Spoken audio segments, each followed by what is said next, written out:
Manipur Circle Newsna ngasi numidang uramda phone pause da yawba ipausing myamda pijari Kangpokpi change toromba ani security na kankhre Imphal lomdagi alto car registration number MN01G6592 tongduna Kangpokpi tamna lakpa miyo ani Sanapati Police Station ki kangbu amana matam chana kalhore haire Luang sangba mamang likai dagi nongthombam Arun Singh sahinapu manga apokpa and Monindro Singh amasung laikai asimakta dagi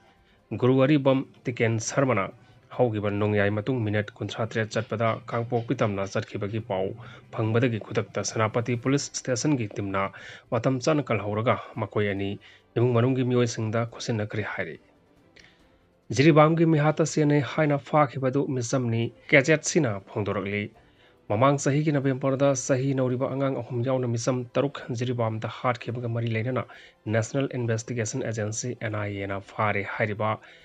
Thanglian Lal Mar Elias Boya Hairiba Mioesi isam samna hi holaga lezaba misamni haina Kukizo Council Kajet Sina Phongdoragli Kajet Sigi Information and the Publicity Secretary Ginza Boalzongna Thadoro Pasiro Lamana Hai isam samna hi honba ama oina lezaba Thanglian Lal Marbu Mihat Aduda Mapung oina senaba mioini haina Phakiba Simaram Zaba Wali Mapung Fana Investigation Chataraga Asumaran Ningtina Kanglapa matungda senaba mioising phagadabani NIA na law and order gi phibam phagat hanabagi matangda paikhatlagliba thorangsing pukning thawaningai oi adu misang mikhai naiba mongda chatharagliba thawang asi yaba ngamloi hairi jiribamda mar volunteer tara hatkibagi matangda kanagumba amadana phaba leitri haina phongdoragli biren gi audio tape ki case August marida chatharani Manipur da thokliba Kanglup ki irang asiga mari lena nongtombam birena chief minister oringaida phongdokibo wafam gi tap record ki matang da chatharakpa case saliba August marida hearing makha chathagadori Kuki Organization for the Human Rights Trust na petitionary oidona file torokpa repetition case number 702 by 2024 August marida mathangi hearing chathanaba Supreme Court matam lepkhibani hari case asigi respondent da Union of India amasung State of Manipur na oiri Supreme Court ki list da hearing chathanaba case asi court list da yaure hari panba yabati irang adu insin manbagi audio tape aduga mari leinana hearing chathaduna lakhibani hari Makhatana mapaleba ki pau sing ki manukchana Russia ki drone amadi missile attack ta Ukraine ge mioi kunipan hatkre Russia na drone amadi missile sijanaduna Ukraine ki konung kipta attack chathabada mioi kunipan sikre hari Ukraine ge interior ministry na phongdokhibagi matung ina laikhidraba singge manungda sahi nauriba angang ahum yawi atopa mioi sama yankhai mapanna so pan nang khibaga loinana apartment block amasung amangata thokre hari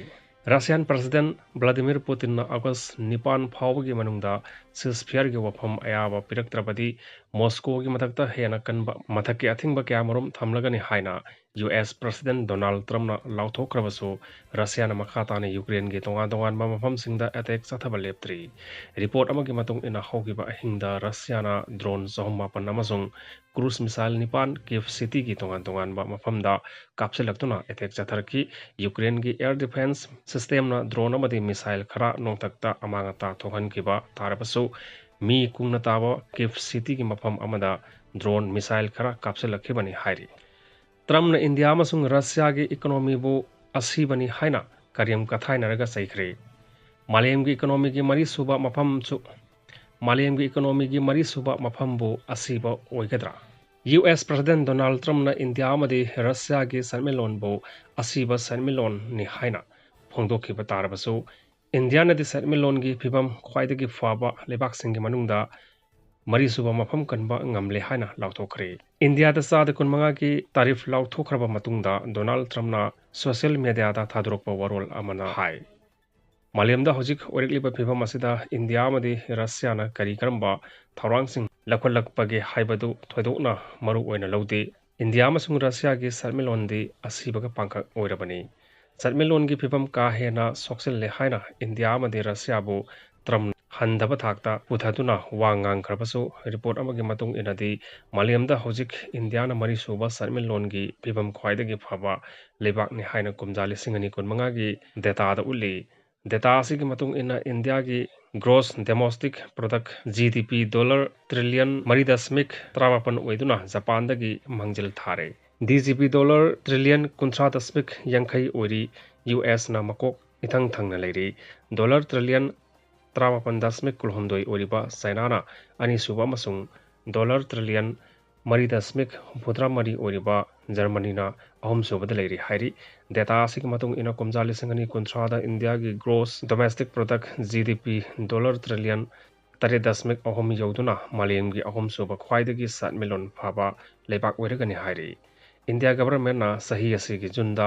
ꯐꯣꯡꯈꯤꯕ data ꯑꯃꯒꯤ ꯃꯇꯨꯡ ꯏꯟꯅ ꯀꯨꯝꯖꯥ 2024-25ꯗ ꯑꯣꯏꯔꯝꯕ ꯐꯤꯚꯝꯗꯒꯤ ꯀꯨꯝꯖꯥ 2024-25ꯗ ꯂꯩꯕꯥꯛ ꯑꯁꯤꯒꯤ nominal GDP ꯁꯔꯨꯛ ꯑꯍꯨꯝ ꯍꯦꯟꯅ ꯋꯥꯡꯈꯠꯂꯛꯇꯨꯅ ꯂꯨꯄꯥ ꯂꯥꯈ ꯀ꯭ꯔꯣꯔ 338.03 ꯌꯧꯔꯦ ꯍꯥꯏꯔꯤ꯫ ꯂꯂꯣꯟ ꯏꯇꯤꯛꯀꯤ ꯃꯇꯥꯡꯗ ꯏꯟꯗꯤꯌꯥꯒꯤ ꯐꯤꯚꯝ ꯁꯣꯛꯆꯤꯜꯂꯦ ꯍꯥꯏꯅ ꯇ꯭ꯔꯝꯞꯅ ꯐꯣꯡꯗꯣꯛꯂꯕꯁꯨ ꯆꯍꯤ 10ꯒꯤ ꯃꯅꯨꯡꯗ ꯂꯂꯣꯟ ꯏꯇꯤꯛꯀꯤ ꯐꯤꯚꯝ ꯆꯥꯗ 83ꯀꯤ ꯆꯥꯡꯗ ꯐꯒꯠꯂꯛꯂꯦ ꯍꯥꯏꯔꯤ꯫